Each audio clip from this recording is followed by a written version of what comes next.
O plenário do STF decidiu que a lei da ficha limpa só vale para as eleições a partir de 2012. Com essa decisão, vários políticos eleitos no ano passado, que foram barrados pelas novas regras, assumiram o mandato. O voto do ministro Luiz Fux, recém-empossado no tribunal, foi decisivo. Antes de ler o voto, o relator, ministro Gilmar Mendes, propôs o reconhecimento da repercussão geral da lei da ficha limpa. Por unanimidade, a Corte concordou. Em seguida, em mais de uma hora, o ministro ressaltou a necessidade de manter o princípio constitucional da anterioridade eleitoral.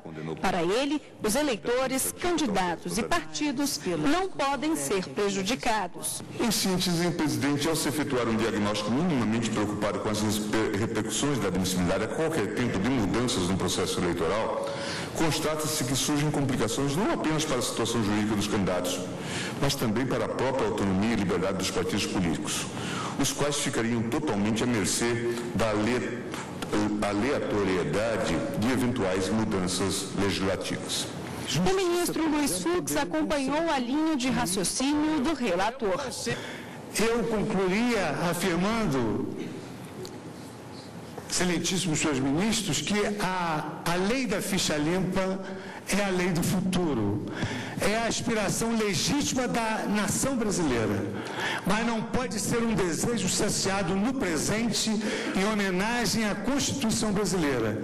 Com esses fundamentos, senhor presidente, eu acompanho integralmente o voto do eminente relator. A defesa tentou convencer os ministros de que os 42 mil votos recebidos pelo cliente nas eleições do ano passado poderiam ter validade. Além disso, também argumentou que a presunção da inocência foi desrespeitada. A Lei Complementar 135, publicada no Diário Oficial do dia 7 de junho de 2010, 3 dias antes de iniciado o prazo previsto na legislação eleitoral para as convenções partidárias. Se discute muito se a inelegibilidade é pena ou não é pena. O certo é que é uma consequência drástica sobre direitos individuais do cidadão. É uma consequência danosa aos direitos fundamentais do cidadão, especialmente os direitos políticos. Os motivos não foram suficientes para convencer a oposição no plenário. Concluí meu voto conhecendo do recurso extraordinário, mas negando-lhe provimento para manter na íntegra o acordo emanado do Tribunal Superior Eleitoral com o voto. O presidente da Suprema Corte, ministro César Peluso, foi o último a votar e desempatou o julgamento. Eu vou mais uma vez pedindo escutas aos votos divergentes, vou acompanhar o eminente relator e proclamar o resultado. O tribunal reconheceu por unanimidade a repercussão geral da questão e deu provimento ao recurso contra os votos dos ministros Carmen Lúcia, Ricardo Lewandowski, Joaquim Barbosa, Aires Brito e Ellen Grace. E vamos conversar agora com a consultora da TV Justiça, Gisele Dantas. Boa tarde, Gisele. Boa tarde. Então, Gisele, por que o voto do ministro Luiz Fux foi decisivo para esse julgamento? Bom, tudo começou em outubro de 2010, na verdade, quando o julgamento do recurso que foi interposto por Jader Barbalho acabou empatado. Na oportunidade, Jader contestava uma decisão do Tribunal Superior Eleitoral que acabou mantendo o indeferimento do seu registro de candidatura. O Supremo Tribunal Federal, na oportunidade, contava apenas com 10 ministros diante da aposentadoria do ministro Eros Grau. E naquela ocasião, o julgamento acabou empatado e o que prevaleceu foi manter a decisão do Tribunal Superior Eleitoral, o que acabou impedindo, naquele momento, a candidatura do candidato, do político.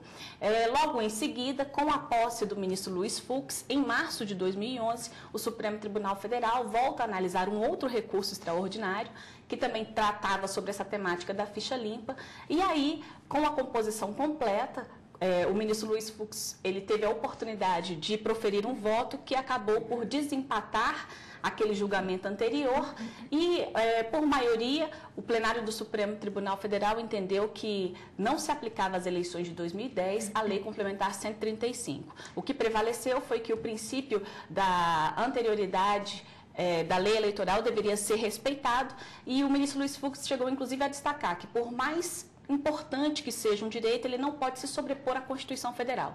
Haveria necessidade, então, de respeitar o previsto no artigo 16, que prevê que a lei que altera processo eleitoral só pode ser aplicada às eleições que ocorrerem um ano após a sua publicação. Mas, Gisele, essa polêmica da ficha limpa ainda não acabou, né? Aqui no STF, por exemplo, tem 3 ações sobre esse tema. Como é que está esse julgamento até agora? São 2 ações declaratórias de constitucionalidade e uma ação direta de inconstitucionalidade. Então, na verdade, 3 ações realmente discutem ainda essa questão. Não mais em relação à aplicação ou não, porque isso já foi decidido, inclusive com repercussão geral reconhecida. Agora, o objeto de julgamento é no que diz respeito a todas aquelas hipóteses previstas na Lei Complementar 135. Elas realmente se aplicam ou não às próximas eleições. 2 são os principais argumentos. Se ofende o princípio da presunção de inocência previsto na Constituição Federal, na medida em que a lei prevê como hipótese de inelegibilidade decisão condenatória tomada por colegiado, ainda não transitada em julgado, e o princípio da irretroatividade, na medida em que a lei também acabou por alcançar fatos anteriores à sua publicação. O julgamento já se iniciou, o ministro Luiz Fux, ele se manifestou, ele reveu o voto posteriormente, ele acabou se manifestando pela total constitucionalidade da lei complementar, o ministro Joaquim Barbosa também. E aí o julgamento foi interrompido com pedido de vista do ministro Dias Toffoli. Mas agora com a chegada da nova ministra, Rosa Maria Weber, pode ser que seja concluída essa questão?